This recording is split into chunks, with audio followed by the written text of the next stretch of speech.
Today, the topic of conversation is going to be the silent killer, procrastination, right?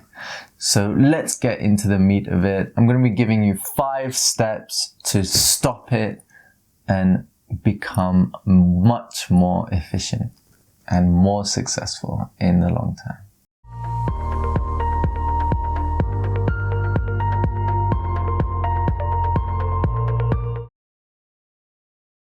So in order to beat procrastination, we need to know, what is it? So it's defined as an intentional delay of what is deemed an unpleasant activity against one's better judgment. Why would we do that to ourselves? Against one's better judgment? Well, the truth is, there's 2 reasons why this is such a problem for today's generation. The first is the absolute collapse that has occurred of the time between an impulse and an action. Okay? If you were growing up in the 1970s, if you suddenly got the urge to, I don't know, go play a game, okay? What have you got to do? You've got to go to your neighbor's house, knock on their door, get a whole group of you together. You might go play cricket out on the street, you know? Now, all you have to do is open it on your computer screen, and there it is, ready to go. Same thing in terms of, talking, communication. We're all more linked together than we were. So as soon as you get that impulse, you can act on it. The second reason why we procrastinate is because we feel that the current cost is higher than the future reward that we would achieve from pursuing that activity. But we know that that's not true, because the definition is it's against our better judgment. We know it's not true. So why do we do it anyway?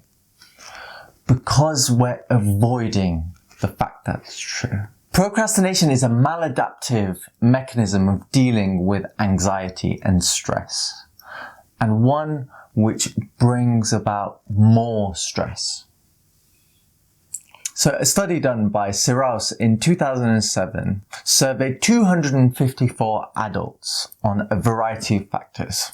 What they found was that those who self-reported being regular procrastinators not only avoided work, but they also avoided medical appointments, dental appointments, household chores, had lower levels of mindfulness activity, and higher levels of stress.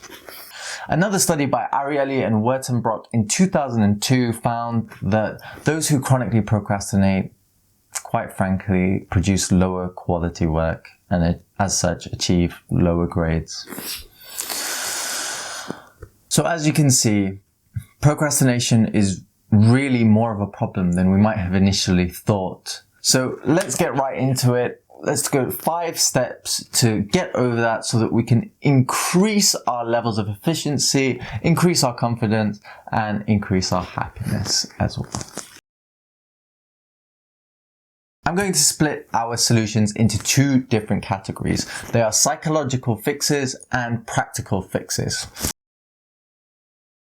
To begin, the first psychological fix is probably one of the most important. It's to help get over this barrier that the current cost is higher than the future benefit. And it's by shifting your focus towards a future benefit rather than the cost associated with it. So, let's say I was trying to get out of bed this morning, which somehow managed to do today. It's now 9 a.m. That's good for me. Rather than thinking, it's really cold outside and I'm really tired, I could think, if I get out of bed, I will have more time today. Do you see how that simple shift in psychology changes the way that you want to act in that current moment? You can apply that to so many other circumstances. Our second psychological fix is to deal with the root cause of procrastination, which is anxiety. Now, to be able to do that, you need to look and see, how do you manage stress? And how can you better manage stress? Some of the best ways that you can do this are by exercising, by doing mindfulness, doing something creative, talking through your problems with your friends. Get knitting. If you want to knit, go knit. I mean, I might not personally knit myself because I would probably suck at it. But do it. Go ahead. Why not? This should help reduce your stress levels and as such make you feel more able to cope. There is a saying that if you want something done, give it to a busy man. They have even more reasons to be stressed, but the only difference is that they're able to cope with it. Increase your coping mechanisms. It's time for our practical considerations. So, the first of our practical consideration is the if-then tool. It's an extremely powerful tool. It links certain normal behaviors to the behaviors which you want to achieve. So, for example, if I switch my laptop on, I will work on my assignment for 45 minutes. Great. It can be used to also have good balance between the activities you want to do. So if I go on Facebook for half an hour, then I will do my studying for another half an hour. Make me achieve some kind of balance there.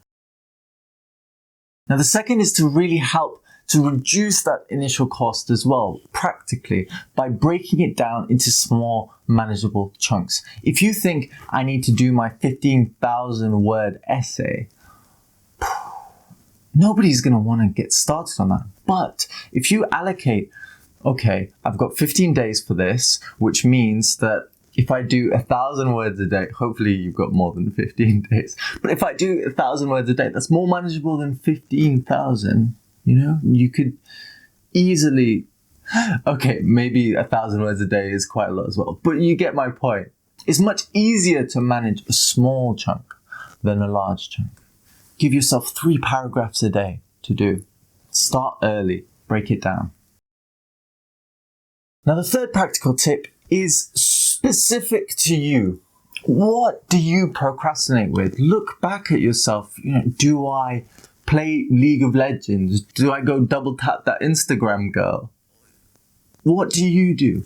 There are practical barriers that you can use to stop that from happening. If you find yourself drifting onto social media whilst you're doing an assignment, shut your internet off. That will stop it, no? And then every time it says you are disconnected from the internet, you'll be like, oh yeah, sorry, I was acting on my impulse. Let me go back to my original reason for being on this laptop, which is doing my assignment. If you find yourself drifting onto your phone, then get rid of your phone. Take it somewhere else. Give one of your friends your phone to hold, or give it to a family member. Or maybe you could use the if-then tool. If I go on Facebook when I should be studying, then I will throw my phone out of the window. That wraps up the procrastination guide video, ladies and gentlemen. Hopefully it was useful for you and you could go ahead, apply those techniques, get more efficient, and come back with some of your experiences in the comment section below. Now, if you found this video useful, please give me a thumbs up and hit the subscribe button for more problems millennials face coming soon. Peace out.